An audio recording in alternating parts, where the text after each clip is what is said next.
Barakallahu Sheikh. I have two important questions. Sheikh, that's been rolling in the lines and everybody. As a Muslim society, what is the role of integrating for non-Muslim society?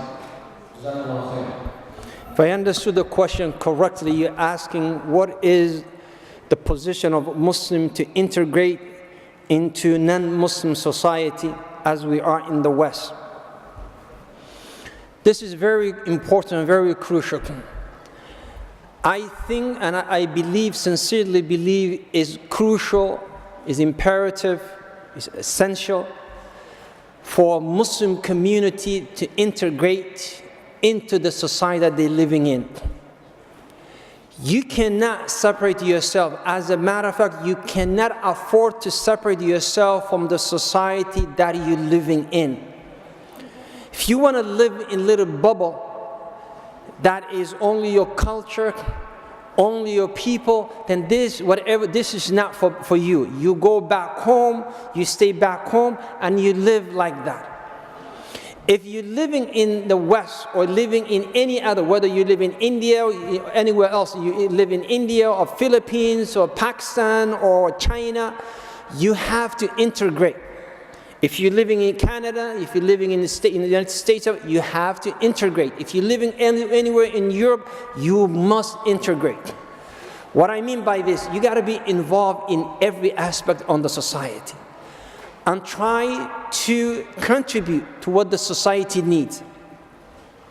One of the mistakes that we make as a Muslim society, we withdraw ourselves and we stay away from the society, the core of the society.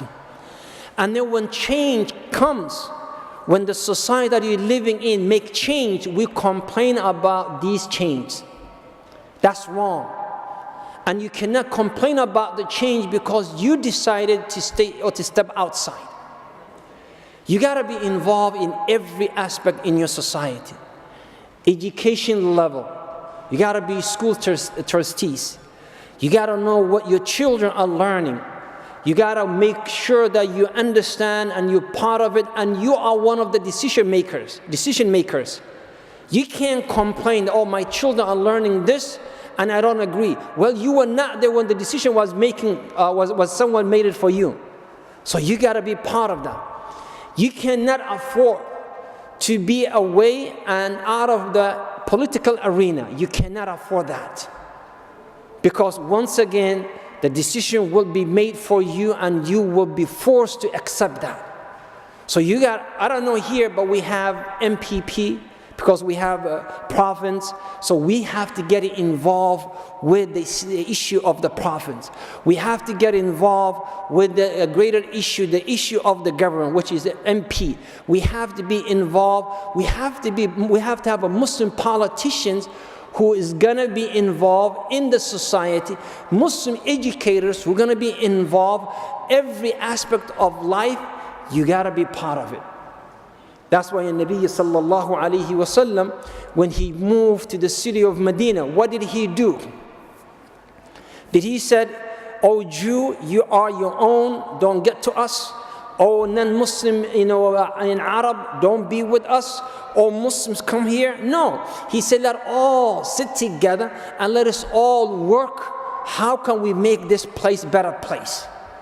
And the same thing, whether you are in Norway, whether you're in Sweden, whether you're in Denmark, whether in UK, whether you're in America, whether you're in Canada, you try to make wherever you are a better place, safer place for your children, for their education, for their future, for their businesses, for everything.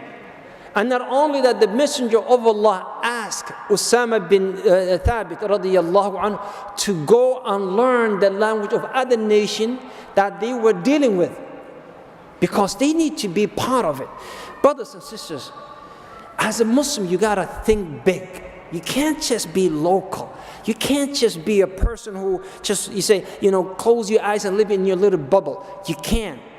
Because Allah revealed Alif Lam Mim Ghulibatir Rum. Allah revealed Surah Ar-Rum while the Sahaba were in Mecca, were not able to pray in public.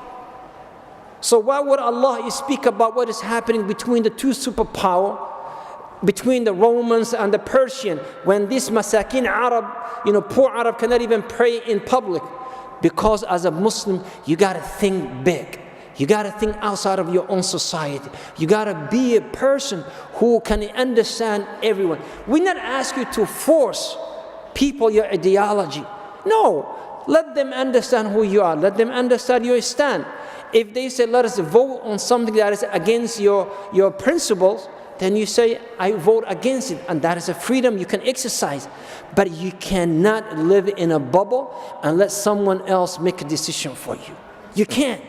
And I'm hearing some of the countries that used to get some help from the government, that nowadays that help can no longer be available for them, and it is only for Muslims. Where were you when that decision was made? When were you when this thing was done?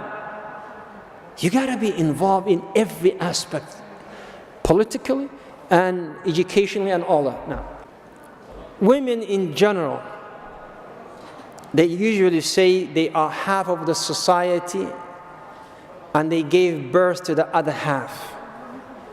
A woman, subhanAllah, in Islam, she is honored. If she's a mother, the Messenger of Allah said, paradise is under her feet.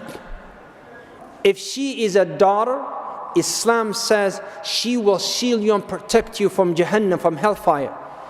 If she is a wife, she completed half of your deen. And look, there is no way that you can lose with the women. As a matter of fact, in Islam, the Messenger of Allah granted and said to men, if you have 3 daughters, they will be your protection from Jahannam. If you have 2 daughters, there will be a protection from you from Jahannam. If you have 1 daughter, she will be protection for you from hellfire. That was not given to the boys. That award was not given for the boys, but was given for the sisters. Now, what is the role of a Muslimah? In Islam, we sincerely believe the success of the society and the failure of the society is in their women, not in their men. لذلك Allah said in the Quran, وَلَيْسَ الذَّكَرُ كَالْأُنْثَى. Males are not like females. يقول بعض العلماء, some of the scholars, because of their sensitive position. Can she work? What are you talking about? Who says she cannot work? She can be a business person, business lady. She can be employed. She can be employer. She can create job. She can teach. She can be a nurse, she can be a doctor, and let me ask you, in a Muslim society, if we have this backwardness that women cannot work or cannot leave home, then who is going to teach our daughters? When they want to see a female doctor, who do they should go to? Should they go to a male doctor? Islam is teaching you it is a communal responsibility to have female teachers, to have female doctors, to have female nurses, to have in every field that we need, we have to have. Can they work? Not only that they can work, but they can also keep every last penny that they earn for themselves. In Islam, subhanAllah, she can make all the money that she wants to make, but it's still her husband is responsible for the house, financial of the house. Her father is responsible for her financial needs if she's not married, and so on. So yes, in a nutshell, Muslim women can not only work, but they can be everything that they want to be, including being mothers. And this is what you don't understand. The best scholars that you can imagine, they were raised by single mothers. Imam al-Bukhari, no hadith that no subject that I choose except Imam al-Bukhari is narrating that hadith. He was raised by his mother.